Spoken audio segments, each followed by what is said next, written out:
what's going on, guys? So today we're covering two topics within the back squat. One is a commonly asked question and the other is another common fault. And then we'll start moving on to some other topics, so stay tuned. All right, let's get to it.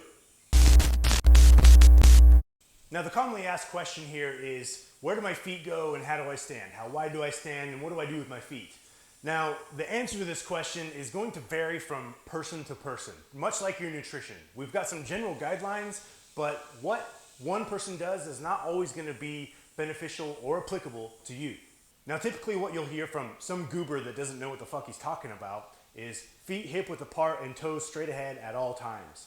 Now, that unfortunately is not applicable to everybody. In fact, I can say that I've done close to 10,000 hours of one-on-one personal training sessions, and I've only met a handful of people that can accomplish that consistently with a barbell back squat. However, as a trainer, especially in person, you should be screening your client's movements. So, for screening purposes, you should ask your client to stand hip width apart and toes straight ahead. The reason being is things that will appear there are ankle mobility issues. So if your client has ankle mobility issues, you shouldn't be getting them under a barbell. Plain and simple, they need to work on ankle mobility first.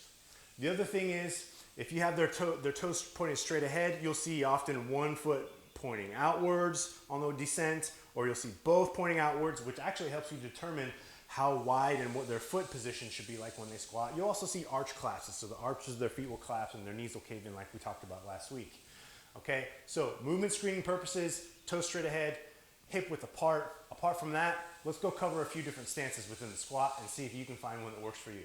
So if you take those general guidelines of feet just outside of hip width apart and toes pointed out by 5 to 7 degrees, which I mentioned, you'll find for most people a decent squat depth if they don't have those ankle mobility issues. And what that looks like here is a deep squat, right? No problems there, right? If you do have problems there, it is my opinion that you should work on your squat depth and your squat mobility, not just for training purposes, although strength is gained in the range that it's trained, but also for quality of life and just functionality purposes. All right, so that's just your average squat. You can rep things out there, no problem if you've got decent strength, stability, and ankle mobility.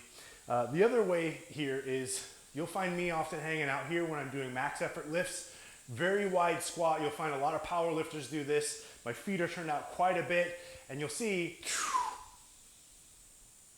my range of motion there is a little bit shorter. Now, if I go real wide and turn my feet out a little bit more, this is where I'm doing my max effort, my powerlifting, my low heavy reps with plenty of rest. And what matters here, especially in powerlifting competition, is that the patella is just slightly above the hip crease, or the hip crease just being below the patella. Boom, it's a very hip dominant squat. Of course, by hip dominant, I mean that your glutes should be doing the majority of the work in the back squat or even the deadlift. Of course, the squat is a leg dominant exercise, like I said, but your hips should be doing the majority of the work. The hip complex is the biggest, strongest complex in the body, and without hip strength or explosiveness or even stability, you're not going to get very strong overall.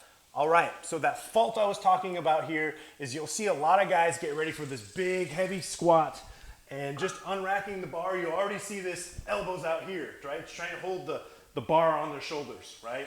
Reality is, I like to try and get people to try and grab their lat with the inside of their tricep. You gotta remember, the lats are a stabilizing muscle in a lot of exercises. So if we simply take what that should look like, you're gonna wanna flare your lats as much as you can when you're in a squat. Take your arm from this position and try and grab that lat with the inside of your tricep. All right, you gotta remember, lats stabilize a lot. Even though they're not going through full range of motion, they will grow. They will get bigger and stronger just simply because they have to adapt to hold that weight on your back, all right?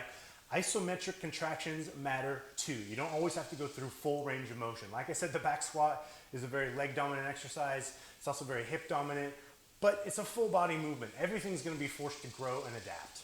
All right, guys, that's it for today. A lot more coming your way, so stay tuned. Give me a follow, give me a like, tag some friends in your comments, and I'll talk to you soon.